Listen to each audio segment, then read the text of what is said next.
Hello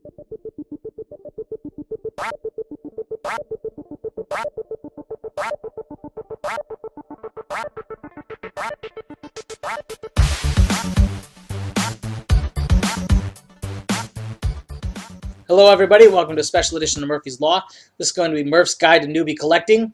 I'm making this video because I'm in a lot of Facebook groups and I see a lot of people asking for tips on how to get into the retro collecting game scene, how to start this wonderful hobby that we all know and love.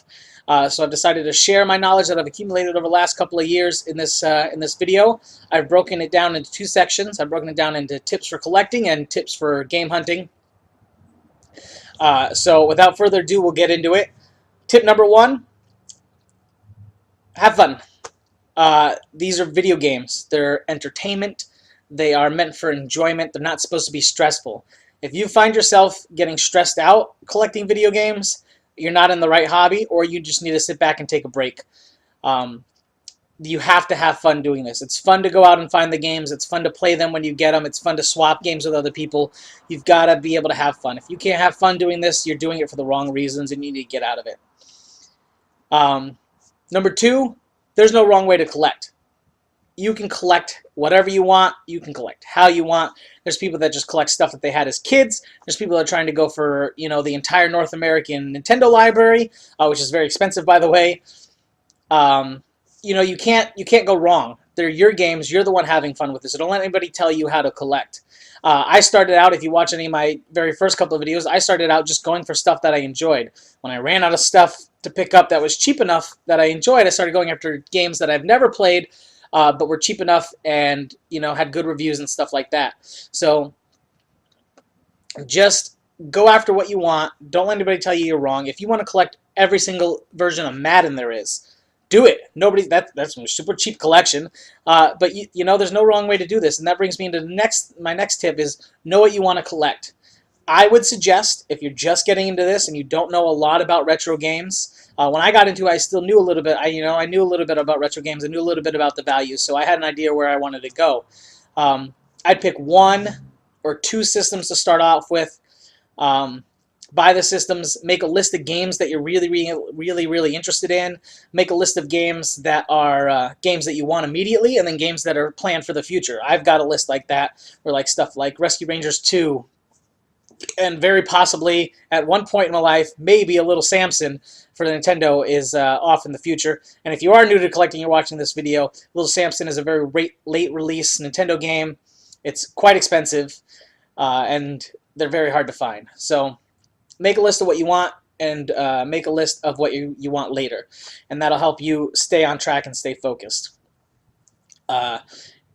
Next, and this one is very, very important, know your values. There are several tips and tools that you can use to figure out how much something is worth. My suggestion is eBay completed listings.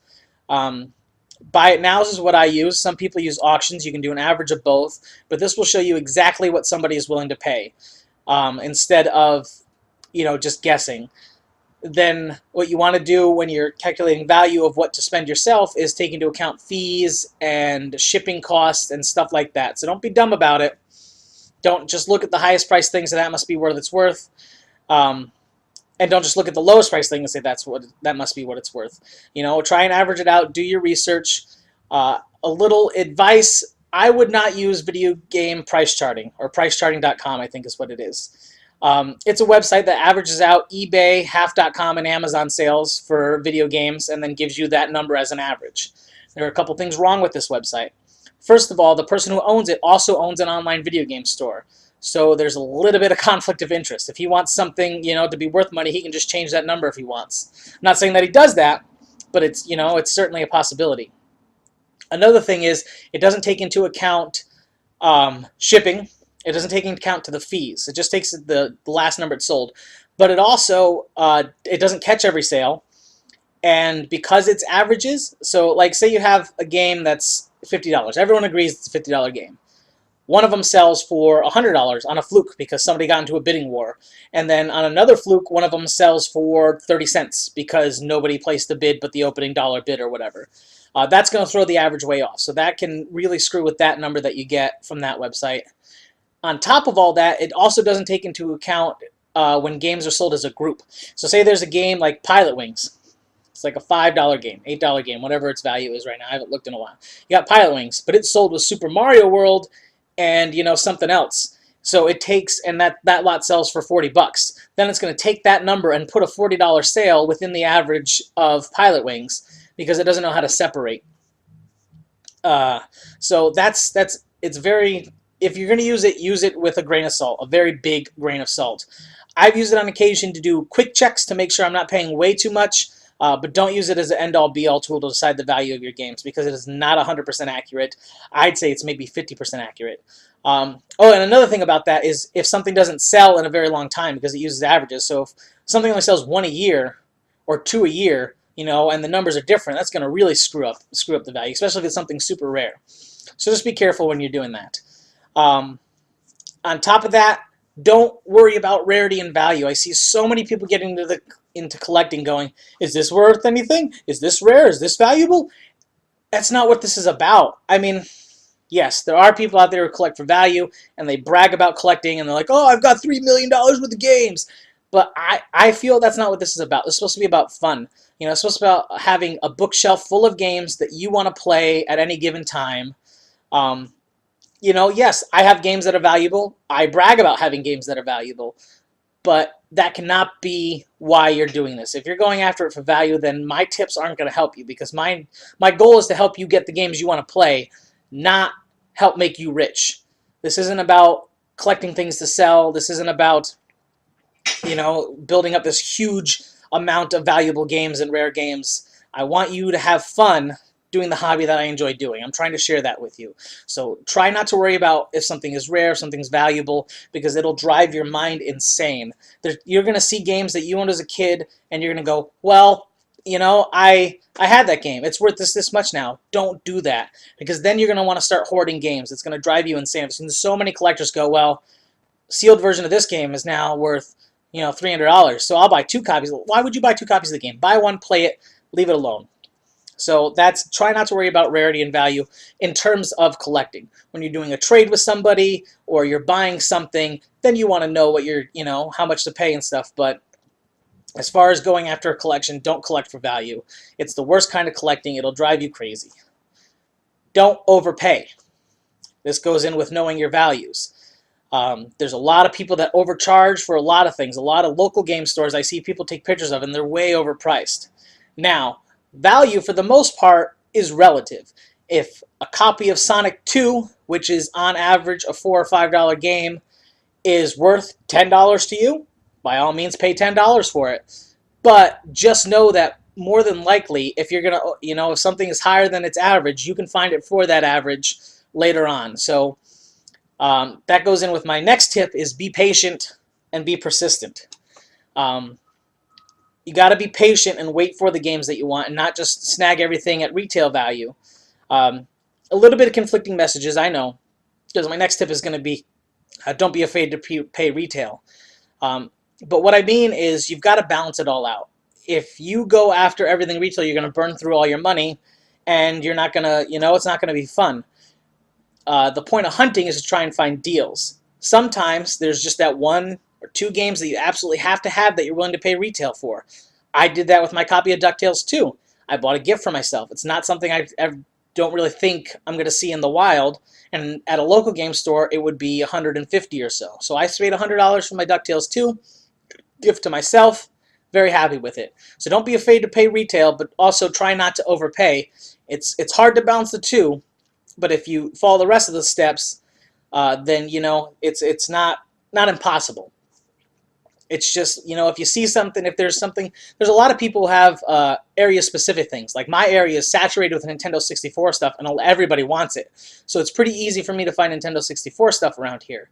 It's not so easy for me to find, like, Sega CD and Sega Saturn games. So I think all but maybe one of my Sega CD games came from a retail store. I paid $4 or $5. I think I paid $10 for my Dragon's Lair. So don't be afraid to pay retail if it's something that you really want to play, and that you're going to have a hard time finding in the wild. And it's also good to support local businesses versus buying from eBay, where there's fees and shipping, especially since you'll have a physical location you can make a return to if the game doesn't work. So all 3 of those last: don't overpay, Don't be afraid to pay retail, and know your values all kind of connect into each other. So that's what, that's what you got to do. When you're making deals, don't be afraid to walk away. I've had, a guy with a couple hundred games or whatever, and we couldn't reach a price that we both agreed on, and so you got to let those things go. I know it's hard, especially if there's something you really want in there, but you gotta be able to walk away, or you're gonna go back to my other ones, and you're gonna end up overpaying. You're gonna burn through all your cash, and it's not gonna be good. Know your limits. This means that you have, like everything else in life, you have to budget. You can't just go, well, I'm just gonna go buy whatever. Like, set a budget. Some people have a weekly budget. Some people are rich and can spend all the money they want on games, but just know your limits, or again, it's very easy to get burnt out on this hobby.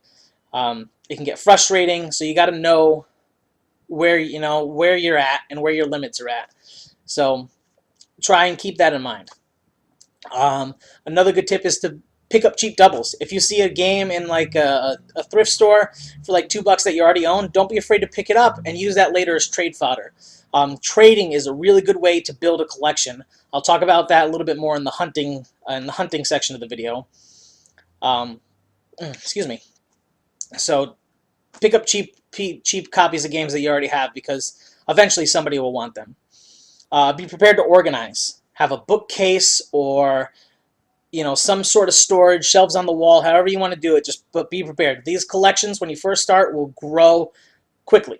Because if you're just starting out, you don't have any games, you're going to find a lot of cheap stuff that you want really early on, and it's going to grow. I'll actually put a couple pictures up over me talking right now, but I had started with this bookshelf I'll show you right now, and now I'm at this. And that happened within 2 years, and so just be prepared to organize. You're going to want to have a couple of tools for buying and collecting games. eBay account, PayPal account, Amazon account. You're going to want to set those up, because almost everybody online, if you're going to be buying from people in groups, if you're going to be buying from eBay, you're going to need a PayPal. You're going to want an eBay. So just make sure you set those up. Even if you end up not using them a lot, you're still going to want them. You're also going to want to learn a few basic repair skills. Fixing original Nintendos is very, very easy. It's very, very cheap. You're going to want to learn how to do this. There's tutorials on YouTube. It's very, very simple. Same thing with like Super Nintendos are pretty easy to fix. You're going to want to learn how to do this, because if you come across these things at garage sales, hardware always makes good trade, good trade stock. So learn how to fix a Nintendo, learn how to fix Super Nintendo, learn how to take these things apart and clean them, because you'll be able to, when you acquire it, eventually you're going to start picking up extra things, and you're going to want to trade them off or sell them off to pick up more games. So you're going to want to learn how to clean and repair them. Learn about the security bits that you'll need to open up Nintendo games and Sega Genesis games, the cartridge games, because it's not a regular screwdriver. That makes it easier to clean them, and to also inspect the insides and make sure you're not getting ripped off. And then lastly, for collecting, don't be a jerk. This covers a wide spectrum of topics. Be honest, be truthful, and the community you're in will treat you perfectly. This is a great community to be in. Gamers are really friendly people until you try and screw them over.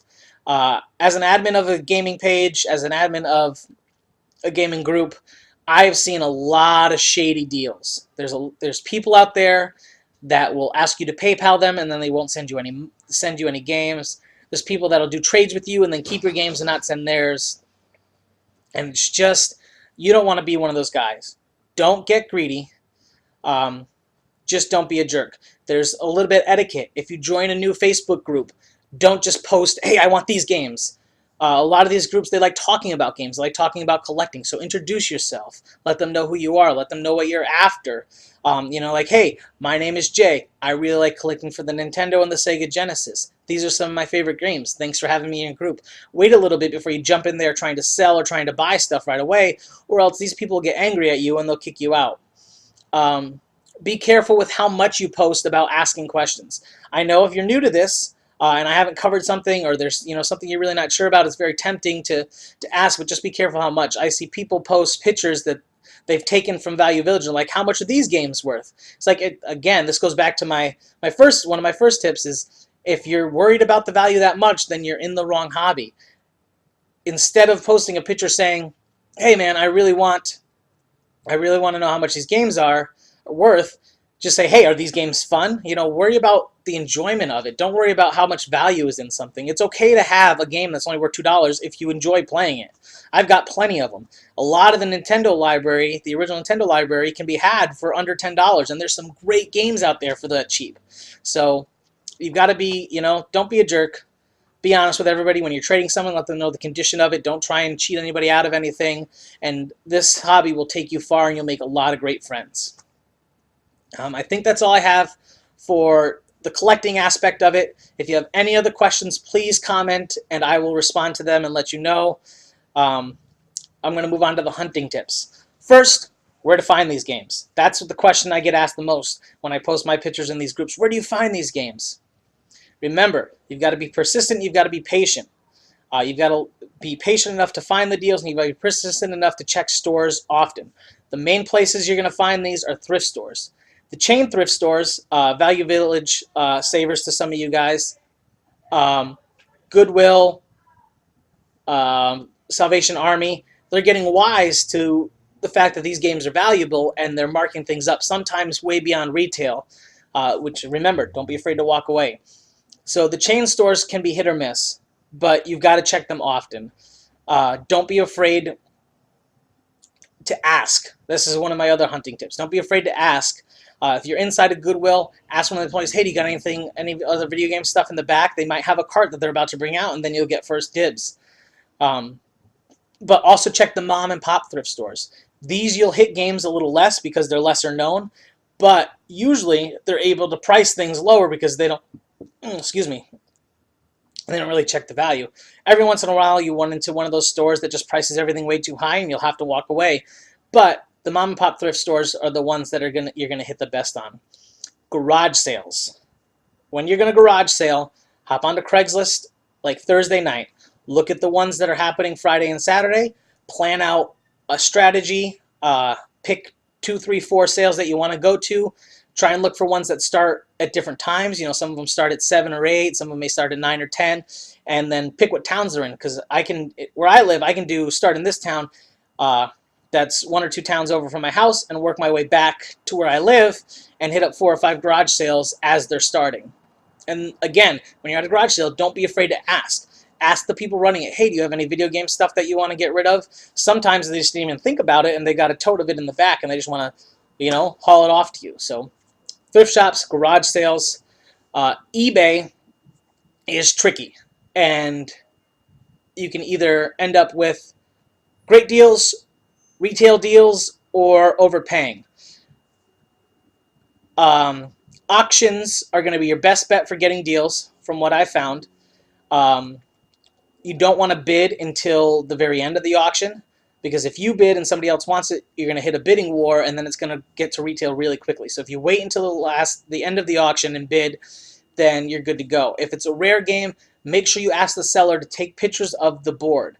I will try and find some and display them over me talking right now, but I'll show you a picture of a repro game, a reproduction game, which is somebody reprogramming a different game to be with the programming of the game that you want to buy, and I'll show you a picture of an original board, and that way you can understand what to do, because people like to make copies of games that are expensive and then sell fakes, essentially. So know how to use eBay, know what you're looking for. When I do an auction, what I'll usually do is I'll set a maximum bid, how much I'm willing to personally pay for that game, and then I'll let it be. I've gotten to bidding wars and I've ended up overpaying. That's a rookie mistake. You got to be careful with that. So know how to use your eBay, and make sure you're not breaking any of the other tips that I've set up for you, like overpaying. Sometimes newly listed buy it nows are a gold mine. You can find people who are just selling stuff cheap randomly. If you're going to use that, do individual games. Like if there's a specific game you're looking for, check newly listed buy it nows, because eBay will let you organize your search results into when things were listed, how much they cost, and so on and so forth. So learn how to use eBay, but I would not rely on it. You'll end up paying a lot more for games if you rely on eBay. Check used games websites. There's a couple of good ones out there. Just do some research. Don't be afraid to ask questions. Always try and haggle. If you're at a garage sale, if you're on a Craigslist deal, that's another place to check. Sorry, I skipped over pawn shops and Craigslist.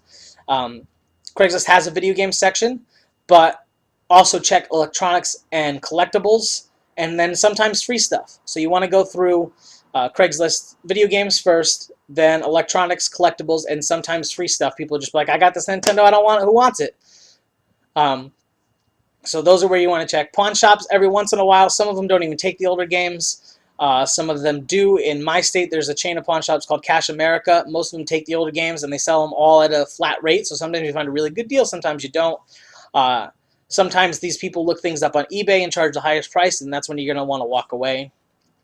So always try and haggle, even with pawn shops, because they just want cash. They want their money, and they want it now. So if you're buying a lot of stuff from them, sometimes you can haggle them down to a lower price. Same thing with garage sales.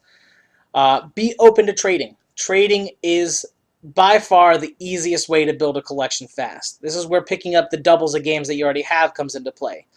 Buy huge lots of games that only have maybe you want 2, 3, 4 games out of them, and there's 10 games, and you can trade off the other 6. Somebody's always going to want what you have, even the common stuff, because there's always new people getting into collecting. I don't see this hobby dying anytime soon. So if you have what I like to call trade stock, you can build up a side collection, and then you can use that to trade. Not everybody sees games in the same value, so talk about what you're getting. Don't be afraid to say no. If somebody says, hey, I'll give you so-and-so for that one game, you can go, well, I don't really want to.